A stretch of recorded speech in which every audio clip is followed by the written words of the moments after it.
Hi, welcome to this week's video where we're going to cover meditation. So how to meditate, why to meditate, and then just a few additional tips to make your journey from stress to calm much easier.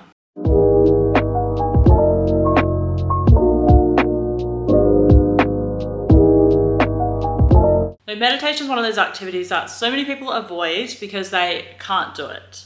But it's actually really easy, and even when you're bad at it, you're still getting really great results. So my biggest thing when I started is I really didn't understand the why or the how in a way that was simple enough that actually kept me going. So it took me a few years to really get into it.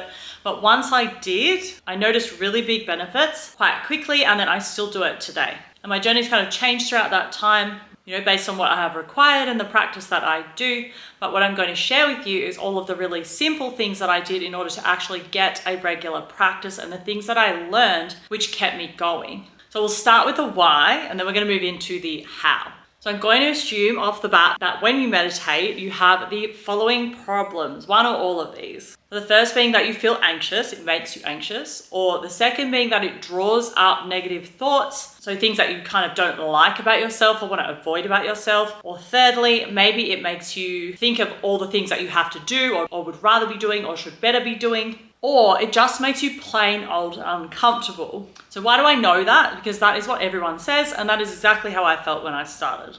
So little do you know that the body kind of has a mind of its own, and if it's uncomfortable, if you feel anxious, if you have negative thoughts coming up, these are all really positive reasons why you should meditate, and it's actually a sign that you are dysregulated to the point that you would get more benefit than somebody who actually found meditation easy when they first did it. So firstly, I want to share with you why it's hard to meditate, just so that you understand that you are not alone and to give you some motivation to keep going. And the number one reason why it's hard is because we live in a state of stress. And stress is really just a, commonly used term for complete overwhelm. So our system's already full and we just can't fit anything else in. But like I said, if you're really stressed, then you are the exact type of person that would get the most benefit from meditation. So first and foremost, you want to understand that the nervous system is comprised of two branches. So we have the central nervous system and the peripheral nervous system. So this one is your brain and spinal cord, and this one is everything else.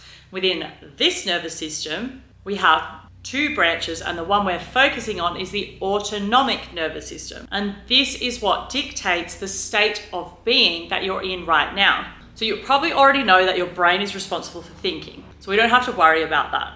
But what I want to do is teach you how meditation benefits on a nervous system level, deep down into the core of your body and mind. So within the autonomic nervous system, which you can probably tell by name, works automatically, we have three states of being. And the first one is fight or flight. The second one is shutdown or immobilization. And the third one is rest and digest, or AKA safety. So there are three ways of which your state of being can exist, and that is in one of those three states. So there's very fancy terms. The whole thing's called polyvagal theory if you want to look more into it, but we're going to keep it super, super simple just so you get the benefits of meditating in your brain today. So just know that when you are chronically stressed, there is little or no experience of safety or rest and digest within your physical being.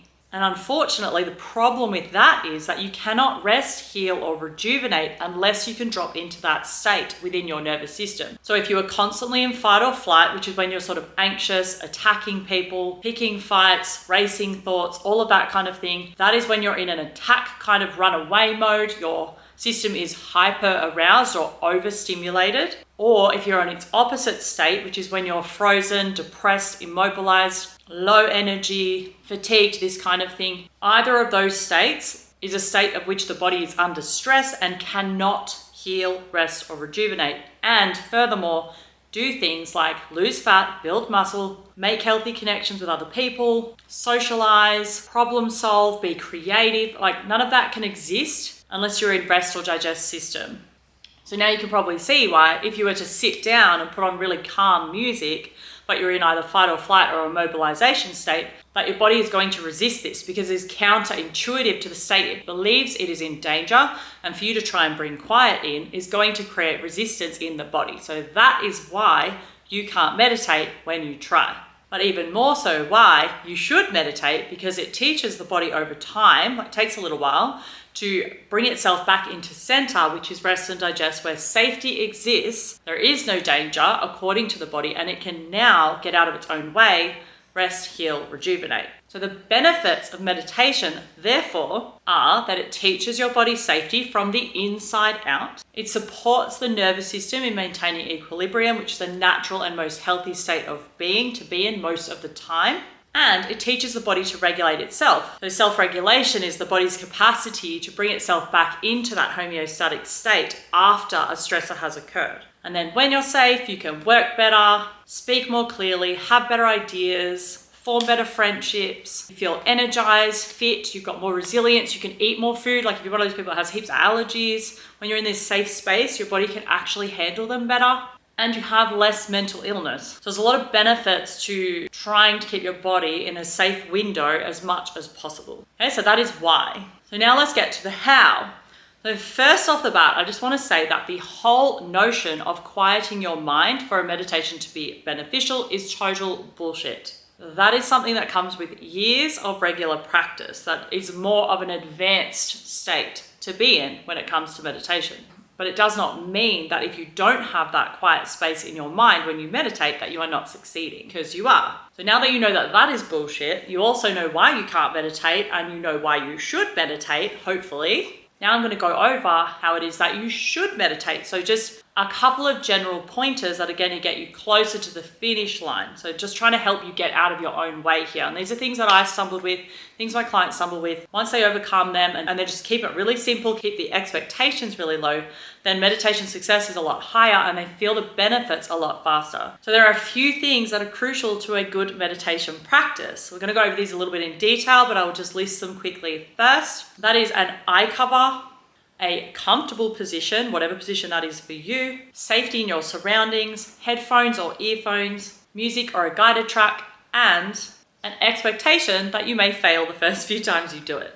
So let's go over all of these and why they are so important. Starting with the eye cover. The darker it is, the better. So you want your body to kind of associate this process with darkness. So the darker it is, the more relaxed the body generally is. So as you can imagine, nighttime is generally associated with rest and digest in the body. You know, as the sun rises, our cortisol rises. As it comes down, we get tired and then we go to sleep. You know, so if you think about that during the day, as much as you don't want to put yourself into a sleepy state, you just want to get rid of any of the alertness that might be coming through to your nervous system, being the light. So cover your eyes, and you can use a face mask.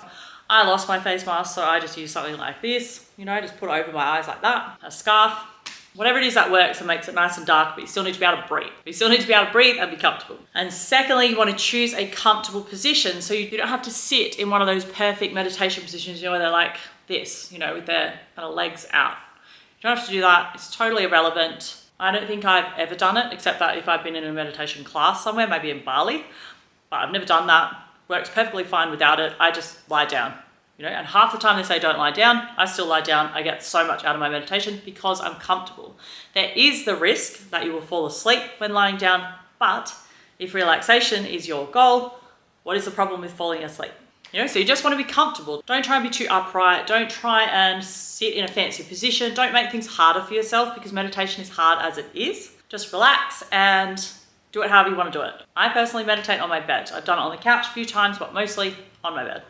Thirdly, you want safety in your surroundings. So obviously you don't want to be in a work office. You don't want to be sitting with your children. You don't want to be outside in the yard if it's not locked off, or, you know, whatever your perception of safety is. You want to find the most comfortable space that you possibly can find. Sometimes you might be physically uncomfortable in order to get the physical safety. Like, for example, you might have to do it in your clothing cupboard if you have crazy children. Whatever you have to do, it doesn't really matter. You're just trying to get the best environment set up for you to succeed. So if you're constantly kind of looking over your shoulder or wondering if someone's going to come, wondering if your friend's going to call, all those kinds of things, you have to get rid of all those distractions and create as much safety as possible so that you know there's nothing's going to happen. Then all you have to worry about is all the crazy stuff that comes up in your mind. Then you want to have headphones. So I use noise cancelling headphones. That's just my preference, but I also wear those to the gym. but earbuds are totally fine. I just find that when the music is being pressed right up on your ear, first of all, it cancels out outside noise, like background noise. But secondly, it kind of just, injects the music right into your brain, which makes it way easier to relax. So the music tracks are designed to calm your body down, to calm your brain and your nervous system down slowly. So if you have that music really close to your head and no other distractions, it makes it much easier for you to go inward and not worry so much about what's going on around you. And then you want to have music or a guided track. You can find these for free on YouTube. There are apps available. There are books that come with meditations. I have meditations. If you want some, I can send them to you. Just let me know in the comments. You just need to choose, do you want to go with music? Do you want to do some type of journey? Do you want to just do a going to sleep meditation? Do you want guidance? Like you want someone to tell you? Do you just want to breathe? Like what it is that you want to do. You work that out, and then a lot of people who are beginners will find a guided meditation is much easier just because you're listening to the prompts and following that rather than just sitting there in an empty space. So I personally prefer empty space. I hate it when I hear voices in my head. But when I started, I went for the guided meditations first. I did that actually for quite a couple of years. Now I just like silence because I kind of go on my own little journey in my head. So you just want to find whatever it is that works for you. And once you find it, stick with it. And then lastly, have the expectation that you're not going to be good at it. Just like you're starting anything. If you're starting in the gym, if you're starting a healthy diet, if you start a new job, start a new relationship, whatever it is, you're not going to know everything there is to know about that situation. You're not going to know what's going to come up. Your body's not going to know what you're doing. It's going to put up resistance. All those things are normal. And especially when your body is so used to being stressed out because it doesn't realize, it's almost like sometimes it actually loses connection with that safe space. So what you're doing is you're actually trying to bring that into your existence so that your nervous system can remember and relax into that. And as it does remember this place of safety, it will start fighting for that on its own. So that's why meditation benefits you over time, because it's just the continued attempted practice that creates the lasting success and that creates the change in your nervous system on a fundamental level. Okay, so that's it. Super simple. Find a track, grab your headphones, cover your eyes, find somewhere really comfortable, really quiet, really safe, and just give it a try. What do you got to lose? So before I go, I'm just going to share a couple of extra points that may help you.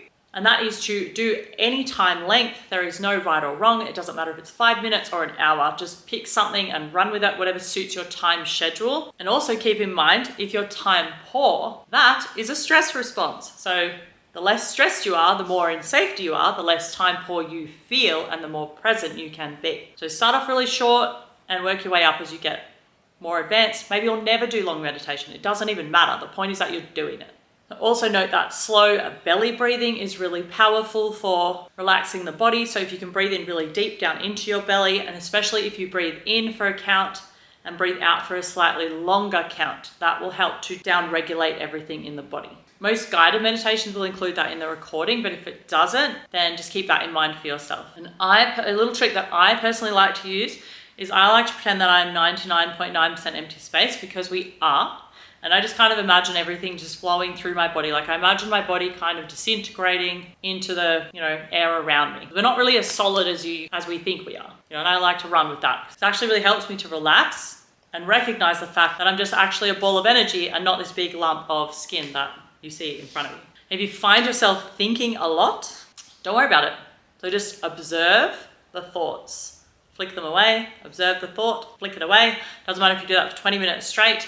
You're teaching the body not to buy into the thoughts, not to buy into the stress, and you're teaching the body that you're trying to create a state of rest and digest. So the thoughts are not a problem. You just want to flick them away. Just keep trying to come back to your center. Flick them away, come back to your center. And then you want to just try lots of different recordings. So try different music, try different guided meditations, different lengths, different lighting, different positions, different everything. Just keep trying stuff. And then when you find one that really worked well for you, just keep repeating that. You don't have to keep mixing it up. Like I did the same sleep meditation, I reckon, for about 8 or 9 months, almost every night, because I just really liked it. And every time I tried a different one, it didn't work as well. So my body actually got conditioned to hearing that one, and it would actually start to down-regulate just as I started it, because it recognized that as a place of safety. So just find something that resonates for you and just keep doing it over and over and over again. And when you're a beginner, pick ones with music, because the music is really powerful. They basically use those frequencies that come through, that kind of nice, calming sound. What it actually does is down-regulate the nervous system by increasing theta waves in your brain. So that is a relaxed state. So it's all designed and conspiring to get you into a safe space. The only thing in your way is you and your ideas about it, or your judgments towards yourself on what you are or are not doing right. And so that is how you should meditate. I absolutely love it. It is so beneficial. It is absolutely overlooked. It is a really easy tool when you stop being so hard on yourself. You can do it anywhere. So now I just close my eyes, I blank out, I go on a journey somewhere, or I ask a question and I kind of get intuitive guidance. I can do lots of different stuff with it, but it took a while to get there. But I'm so glad I persisted with it. So yeah, if you give it a try and you enjoy it, leave a comment below. If you have a suggestion for another video for another week, let me know. And otherwise, that's it for this week. I'll see you next week.